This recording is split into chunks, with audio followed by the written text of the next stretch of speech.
بسم الله الرحمن الرحيم. لا حول ولا قوة إلا بالله العلي العظيم. أعوذ بالله من الشيطان الرجيم. بسم الله الرحمن الرحيم.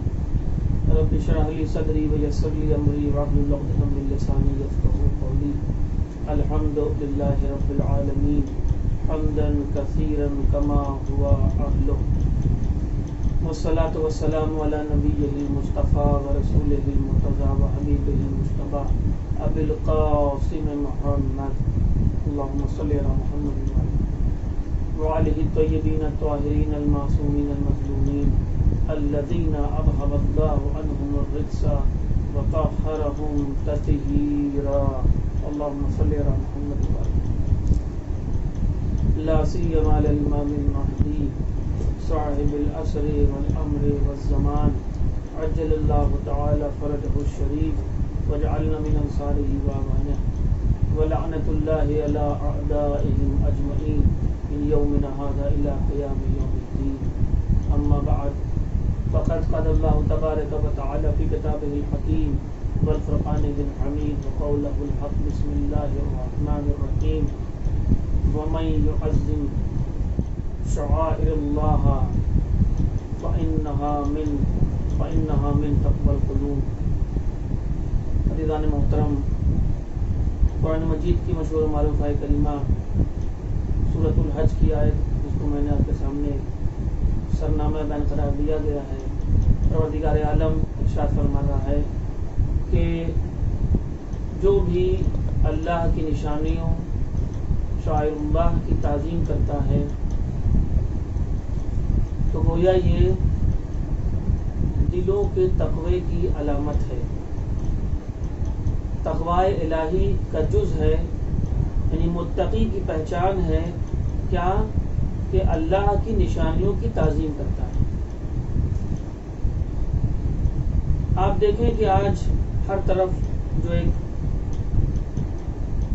مزاج بن گیا ہے، ایک تبلیغ کی جا رہی ہے اس عنوان سے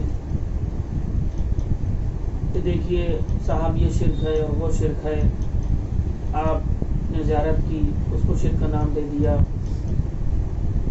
کہیں آپ روضے پر گئے اس کو شرک کا نام دے دیا، یعنی گویا کہ ہر طریقے کی احترام کو آج شرک کا نام دے دیا گیا۔ پہلا سوال یہ پیدا ہوتا ہے کہ آخر یہ فکر پیدا کہاں سے ہوئی؟ اصل میں یہ جو فکر کی ترویج کرنے والے شخص کا نام ہے وہ شخص ابن تیمیہ ہے، جس نے سب سے پہلے اس طرح کے افکار کی ترویج کیا اور اس کو منظر عام پر لایا۔ قرآن مجید نے خود اس اعتبار سے بندگان خدا کو متوجہ کیا ہے، ہمیں اگر حقیقت اور واقعیت سمجھنی ہے تو ہمیں رخ کرنا پڑے گا قرآن مجید کی طرف۔ آخر قرآن کہتا کیا ہے؟ آپ دیکھیں قرآن اس بات کی وضاحت کرتا ہے کہ دو الگ الگ چیزیں ہیں، ایک عبادت ہے، عبادت الگ شے کا نام ہے، اور دوسری شے تعظیم ہے، یہ الگ شے کا نام ہے۔ جب مرحلہ عبادت کا آتا ہے تو عبادت صرف اور صرف اللہ کے لیے ہے۔ وَقَضَىٰ رَبُّكَ لَا تَعْبُدُوا إِلَّا إِيَّاهُ، تمہارے رب کا فیصلہ کیا ہے کہ عبادت صرف اور صرف اللہ کی ہوگی۔ لیکن بات یہاں تمام نہیں ہوئی، وَبِالْوَالِدَيْنِ إِحْسَانًا، لیکن والدین کے ساتھ احسان اور حسن سلوک کیا جائے گا، اچھا برتاؤ کیا جائے گا۔ اور قرآن یہاں پر خاموش نہیں ہوتا ہے بلکہ اچھے برتاؤ کی وضاحت کرتا ہے۔ میں تفصیل سے عرض نہیں کروں گا، فقط اشارہ عرض کرتا ہوں۔ ان کے سامنے نرم کلامی سے پیش آنا ہے، اپنے شانوں کو جھکائے رکھنا ہے۔ یہ کیا ہے؟ یہ تعظیم کا مرحلہ ہے، یعنی قرآن نے وضاحت کر دیا کہ عبادت الگ شے کا نام ہے اور تعظیم الگ شے کا نام ہے۔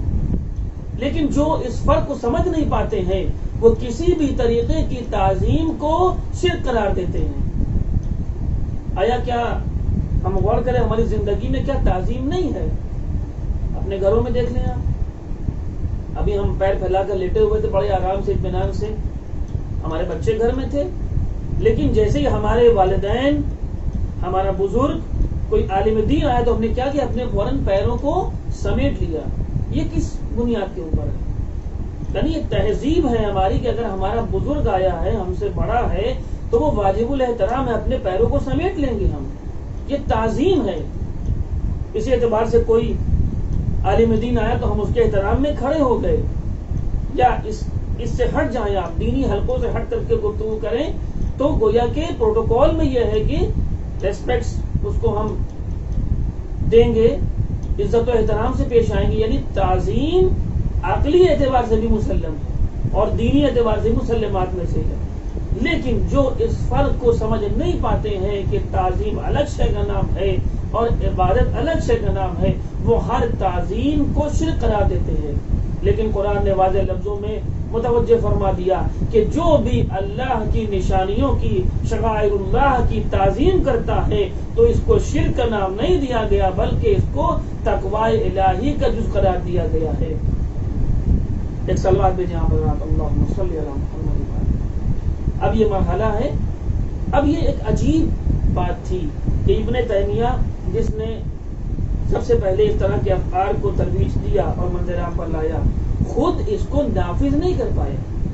لیکن وہ شخص جس نے ان افکار کو منظر عام پر لانے کا کام کیا ہے وہ ہے محمد ابن عبد الوہاب، جن کے نام سے یہ وہابی طبقہ جو ہمارے سامنے ہے، ان کو جو نام دیا گیا ہے وہ انہی کے نام کی بنیاد پر، کیونکہ انہوں نے اس کو منظر عام پر لائے. اب یہاں پر دو چیزیں ہیں، دو مرحلے ہیں. وہ کیا ہے کہ اگرچہ وہ خود اپنے آپ کو سلفی کہنا چاہتے ہیں، لیکن عرف میں ان کو کیا کہا گیا؟ وہابی کہا گیا. اس کے بھی اپنے آپ میں ایک وضاحت ہے، بہرحال آسان لفظوں میں، اس لیے کہ اگر ان کو ان کے نام سے کہتے تو وہ محمدی ہو جاتا، اور ظاہر سی بات ہے کہ اس میں پھر کوئی فرق قائم نہ ہو پاتا. لہٰذا ان کے والد کے نام سے، اگرچہ خود ان کے والد ان کے مخالف تھے. محمد ابن عبد الوہاب کا خود سگا بھائی جو کہ عالم دین تھا وہ بھی ان کے نظریات کا مخالف تھا اور کتاب بھی لکھی. لیکن بہرحال اس کے نتیجے میں جب یہ دونوں آل سعود اور یہ آل شیخ، یہ دونوں جب اس طریقے سے ان کا معاہدہ ہوا ہے، حکومت قائم ہوئی ہے، حجاز کو نام بدل کر کے سعودیہ رکھ دیا گیا، تو اس کے بعد یہ ہمارے سامنے آیا کہ اب ظلم اور بربریت کو بنام شرک استعمال کیا گیا، اور جتنے مزارات ہیں، جتنے مقامات ہیں، وہ عظیم ترین نشانیاں ان کو ان لوگوں نے نیست و نابود کیا اور منہدم کیا، اور اسلام کے یہ دامن کر گویا کہ سیاہ داغ لگایا ہے، جس کو آج تک امت مسلمہ اگر خون کے آنسو بہائے تو کم. ان سلسلوں کی ایک کڑی ہے جس کی یاد منانے کے واسطے ہم اور آپ بیٹھے ہیں. وہ کیا ہے؟ انہدام جنت البقیع. تنہا کیا صرف معصوم علم جناب فاطمہ زہرا سلام اللہ علیہا کا مزار ہے؟ نہیں، 4 معصومین اور دفن ہیں، امام حسن مجتبی، امام زین العابدین، امام محمد باقر اور امام صادق علیہ الصلوۃ والسلام. اس کے علاوہ جناب حمزہ کی قبر، دیگر قبریں وہاں پر موجود ہیں. اور اس کے بعد یہ جو المناک تاریخ آتی تو ہم اس کی یاد مناتے ہیں. کیوں؟ اس لیے کہ یہ وہ مرحلہ ہے کہ یہ خون کے آنسو اگر بہائے جائیں تو کم. جب تک یہ ذوات مقدسہ اس کائنات میں تھی تب تک ان پر ظلم کیا گیا، اور آج اگر کائنات سے جا چکی ہیں تو زیر لحد بھی ان کو آرام سے سونے نہ دیا گیا، زیر لحد بھی ان کو چین نہ لینے دیا گیا. اور یہ گویا کہ اس طریقے سے ان مزارات کو منہدم کر کے اپنے بغض و عناد کا ثبوت دیا گیا. عزیزوں، آپ دیکھیں کہ تعظیم کے لفظ میں نے آپ کے سامنے پیش کیا. قرآن مجید میں کوئی خاص شعائر اللہ کے لیے معینہ کوئی فہرست نہیں ہے کہ یہ شعائر اللہ ہے، بلکہ قرآن نے ایک نقشہ بنا دیا، ایک اشارہ کر دیا. مثلا قرآن مجید میں آیت مشہور آیت ہے، ان الصفا والمروہ من شعائر اللہ. یہ صفا اور مروہ کیا ہیں؟ پہاڑیاں. یہ اللہ کی نشانیاں ہیں، علامت ہیں. اب میں کہنا چاہوں گا یہ کس بنیاد پر علامت ہے؟ اس کا یہ بہت بڑی پہاڑی ہے، اس سے بڑی کوئی پہاڑی نہیں ہے. اگر اپنے بڑے ہونے کی بنیاد پر اس کو اللہ کی نشانی قرار دیا گیا ہوتا تو اس سے بڑا پہاڑ تو ہمالیہ ہے. پھر لیکن بڑے ہونے کی بنیاد پر نشانی قرار نہیں دیا گیا، بلکہ ان پہاڑیوں کی جو نشانی قرار دیا گیا ہے اس کا جو مقصد ہے، جو اس کے پیچھے سبب ہے، وہ یہ ہے کہ انہی دونوں پہاڑیوں کے درمیان جناب ہاجرہ نے عظیم الشان سعی کو انجام دیا گیا ہے۔ آپ برابر سنا کرتے ہیں، کیا ہے وہ سعی؟ جناب اسماعیل جو پیاس سے جابلب ہو رہے ہیں، کبھی آپ صفا سے مروہ کی جانب جاتی ہیں، کبھی مروہ سے صفا، 7 مرتبہ یہ چکر لگایا ہے، تو پروردگار نے ان دونوں پہاڑیوں کو اپنی نشانیوں میں سے قرار دیا، یعنی ان نشانیوں کو دیکھ کر اللہ کی یاد آتی ہے۔ اور آگے بڑھ جائیں، قربانی کے جانور جو ابھی قربان نہیں ہوئے ہیں لیکن اللہ انہیں اپنی نشانیاں قرار دیتا ہے، نشانیوں میں سے ہیں۔ اور آپ بات کو آسان کر لیں،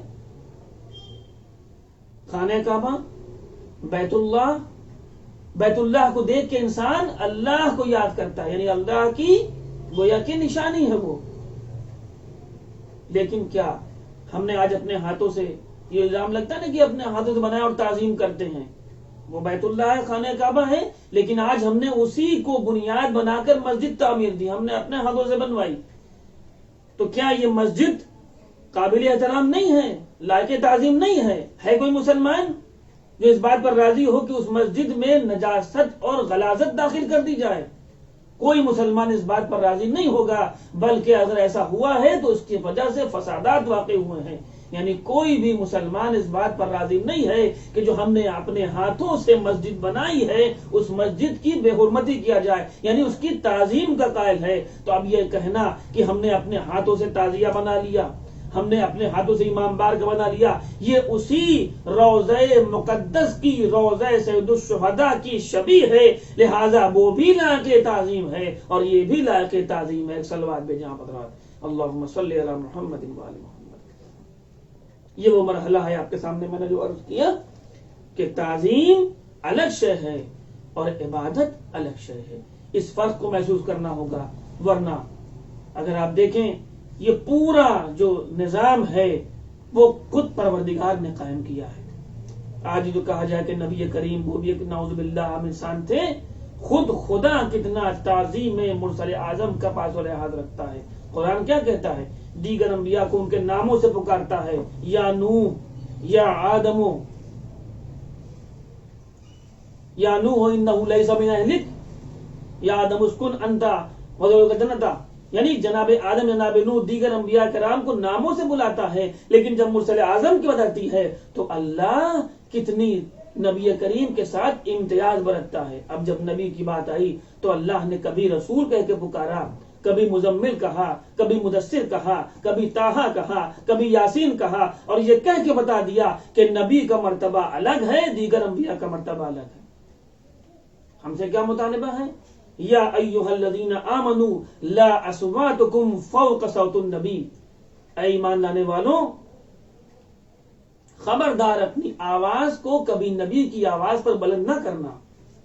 یہ کیا ہے؟ تعظیم پیغمبر، احترام پیغمبر۔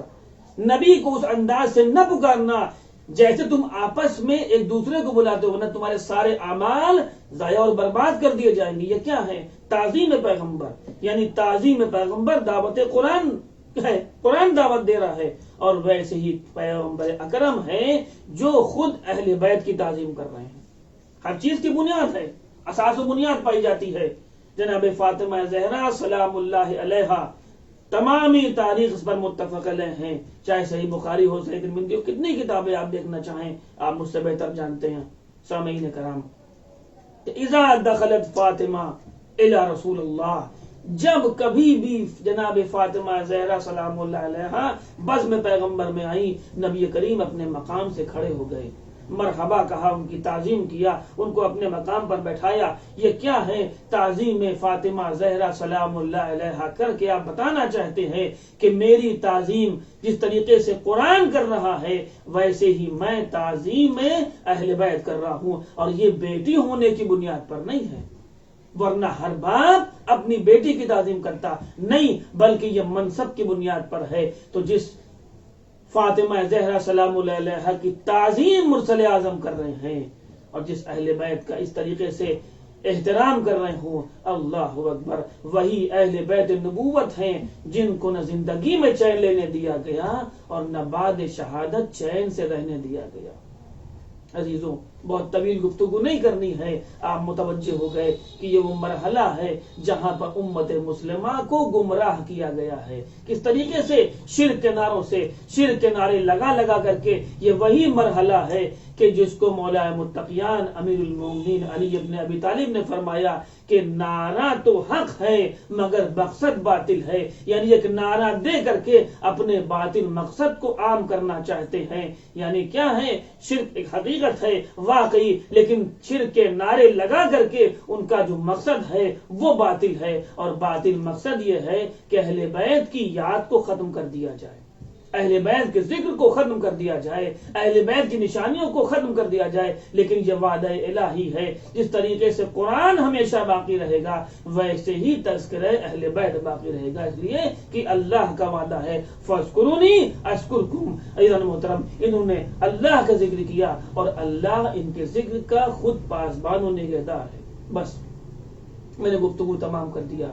یہ آل سعود اور آل شیخ ان لوگوں نے مل کر کے جو مظالم ڈھائے ہیں، لیکن آپ دیکھیں گویا کہ اسٹیٹ اسپانسرشپ پوری مل گئی ان کو کہ اس طریقے سے اپنے عقائد کو ترویج کیا جائے. لیکن اس کے بعد عالم کیا ہے؟ روضہ مقدس کو ڈھایا جا رہا ہے. آج اگر ہم خون کے آنسو بہائیں تو کم ہے عزیزان محترم، اس لیے کہ جن لوگوں نے روضہ معصوم عالم کو مسمار کیا اور اس کو اس طریقے سے انہدام جنت البقیع بھی کیا گیا، تمنا ان کی کیا تھی کہ ان کی فکر یہی ہے کہ اگر میرا بس چلے تو میں روضہ رسول کو بھی منہدم کروا دوں. اور کوشش بھی کی گئی، لیکن اس طریقے سے پورے تمام جہان کے مسلمانوں نے اس کا مخالفت کیا ہے کہ ان کی ہمت نہیں پڑی کہ روضہ رسول کی طرف اپنی آنکھیں اٹھا کر دیکھتے. عزیزوں اور واقعاً یہ وہ ظلم ہوا جس پر جتنا آنسو بہا جائے اتنا کم ہے. عزیزوں اور یہ 8 شوال کی تاریخ یہ انہدام بقیع کی تاریخ ہے جس میں ہم اور آپ یاد کرتے. اس لیے کتنا ارمان تھا مولا متقیان کو تحفظ قبر معصوم علم کے حوالے سے کہ آپ جانتے ہیں کہ جیسے ہی یہ آواز ابھری تھی کہ ہم بنت رسول کے جنازے میں شامل نہ ہونے پائے، ہم جائیں گے قبر کو کھودیں گے، لاشیں کو نکالیں گے اور دوبارہ نماز جنازہ پڑھیں گے. اتنا سننا تھا. اب امام علی اس کیفیت میں آئے ہیں کہ عالم یہ ہے کہ وہ کیفیت ہے ذوالفقار ہے جو اپنے آپ کے ہاتھوں میں آ گئی ہے، غیظ و غضب کا عالم ہے. یہ بات تبدیل کر لی ہے. عالم یہ ہے جب یہ تبدیلی اور یہ آثار دیکھے تو ایک مرتبہ کہا آج کوئی امام علی کے سامنے نہ جانا، اس لیے کہ غیظ و غضب کا عالم ایسا ہے. رسول خدا سنا تھا جب ایسے آثار ظاہر ہو تو کبھی علی کے سامنے نہ جانا. یعنی سب خوف زدہ ہو گئے. میں کہوں گا مولا متقیان کل آپ کی منزل تھی، ذوالفقار لے کر کھڑے ہو گئے. کوئی جناب فاطمہ کی قبر پر حملہ آور نہ ہو سکا. لیکن ہائے یہ غیبت کا زمانہ جہاں وارث غیبت خود اپنی آنکھوں سے دیکھ رہا ہے کہ معصوم عالم کا روضہ ہے مسمار کیا جا رہا ہے، لیکن اس اللہ کے حکم کے آگے، اللہ کی مرضی کے آگے یہ سارے مظالم پر صبر کر رہے ہیں. ادرکم اللہ. عزیزو ہم اور آپ کو عالم کیا ہوتا ہے؟ ہم اپنے بزرگوں کے قبروں پر جاتے ہیں اور جانے کے بعد جب فاتحہ پڑھتے ہیں اور اچھے عالم میں دیکھتے ہیں تو یہ کوشش کرتے ہیں کہ قبروں پر حاضری دیں اور قبر کے نشان کو حتی الامکان ایک یادگار کے عنوان سے باقی رکھتے ہیں. لیکن ہائے آج جن کے صدقے میں یہ سلیقہ اور طریقہ ملا ہے ان کی قبروں کو ایسا بسمار کر دیا گیا، ایسی غربت چھائی ہے. وقت کا امام جب بقیع میں پہنچتا ہوگا اور روزے کی یہ غربت دیکھتا ہوگا تو جس طریقے سے کربلا کے مناظر دیکھ کر امام زمانہ روتے ہیں، ویسے ہی جدہ ماجدہ کی جب قبر کی اس ویرانی کو دیکھتے ہوں گے تو خون کے آنسو بہاتے ہوں گے. ہائی ایسا موقع ہے جتنا آنسو بہایا جائے غربت اہل بیت پر اتنا کم ہے. ظلم کی انتہا ہو گئی، فاطمہ کا مزار ویران ہو گیا. وَسَيَعْلَمُ الَّذِينَ ظَلَمُوا أَيَّ مُنقَلِبٍ يَنقَلِبُونَ إِنَّا لِلَّهِ وَإِنَّا إِلَيْهِ رَاجِعُونَ. ربنا تقبل منا إنك أنت السميع العليم وتب علينا إنك أنت التواب الرحيم. اللهم ارزقني شفاعة الحسين يوم الورود. الہی بحق زہرا و ابیہا و بعدہا و ابنیہا، پالنے والے ہمارے گناہان کبیرہ اور صغیرہ کو معاف فرما دے، ہم سب کی مشکلوں کو پریشانیوں کو صدقے میں آل محمد کے دور کر دے۔ پروردگار عالم اس مہلک وبا کو قرۂ عرض سے ختم کر دے، اور جو بھی مومنین و مسلمین مریض ہیں ان کو شفائے کامل و عاجل عطا فرما۔ پروردگار فلسطین میں جو ظلم ہو رہا ہے تمام ظالموں کو نیست و نابود کر دے، اور فلسطین کو اور بیت المقدس کو آزاد فرما دے، ظالم حکومتوں کو نیست و نابود کر دے، امام زمانہ کے ظہور میں تعدیل فرما دے، ہم سب کو اصلاح بنا کے محمد شمار کیا جائے۔ السلام علیکم ائمة الہدی ورحمۃ اللہ وبرکاتہ۔ استودعکم اللہ واقرأ علیکم السلام۔ آمنا باللہ وبالرسول وبما جئتم به ودللتم عليه، اللهم فاكتبنا مع الشاهدين۔